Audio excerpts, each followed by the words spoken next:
Effectivement, il y a 30 ans, j'ai eu l'intuition d'une cosmogonie de l'univers. N'étant pas scientifique de formation, j'ai alors envoyé mon écrit à plusieurs scientifiques français, dont Henri Laborie et Jean-Émile Charron. Et les deux m'ont répondu en m'encourageant à poursuivre mes recherches. Durant les années qui suivirent, j'ai cherché à acquérir les connaissances scientifiques pour pouvoir articuler mon intuition. En avril de 1988, j'exposais mon idée à Henri Laborie d'extrapoler sa notion de finalité du vivant à l'ensemble de l'univers. Il me répondit qu'il trouvait cette idée intéressante. Et dans sa correspondance, il me glissa une photocopie d'un livre qu'il venait de publier, Dieu ne joue pas au dé. Et dans ce paragraphe, il disait en substance comment dénommer ce qui n'a pas de forme mais seulement une fréquence. Car ce sont des ondes de quelque chose. Le soir même, je pris ma plume pour lui répondre et cela me prit 20 ans d'investigation pour pouvoir formuler la réponse. Et malheureusement, entre-temps, il a mouru en 1995. La question que je me posais était de savoir si l'univers pouvait être sa propre cause. Selon les anciens philosophes, avant l'existence du monde, il y avait le néant. Et selon beaucoup de traditions philosophiques, l'existence du néant implique inexorablement l'existence de son contraire, l'être. La conséquence de cette pensée est qu'il convient de concevoir que l'univers préexiste dans le néant. Un concept de néant qui possède en son sein tous les univers possibles, passé, présent et futur. Mais si le néant contient un nombre infini d'univers, cette quantité se réduit considérablement. En eux, quand doit naître des êtres vivants conscients comme nous dans cet univers.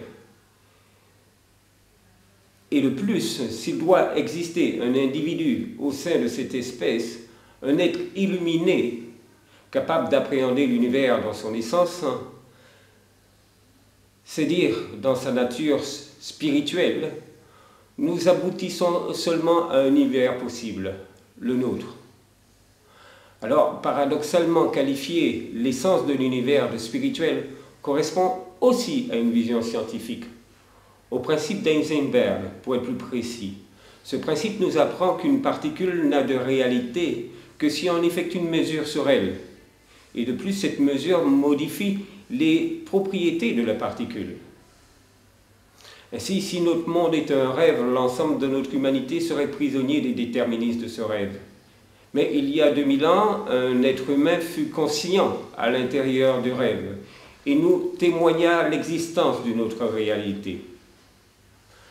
La vision qui émerge de notre cosmogonie est celle d'un univers qui se crée par l'intermédiaire d'un acte réalisé dans une autre dimension, la nôtre, qui interagit sur une autre, celle du néant. Ainsi, sur cet angle de vue, les causes du Big Bang ne seraient pas à trouver dans le passé de l'univers, mais dans son futur. Cette vision témoigne d'un univers où s'entrelacent une dimension régie par le présent statique, le néant, et une dimension régie par le présent dynamique, le nôtre. Et l'esprit d'un être humain conscient de sa nature divine devient le germe de notre univers. En conséquence de quoi, une fois que Jésus meurt sur sa croix, au sein du néant se forme ce que j'appellerais une singularité spirituelle. Porteur de la volonté d'être du Fils de l'univers, un concept qu'on peut qualifier de Dieu. Ainsi, quand Henri Laborie s'interrogeait, ce sont des ondes de quelque chose.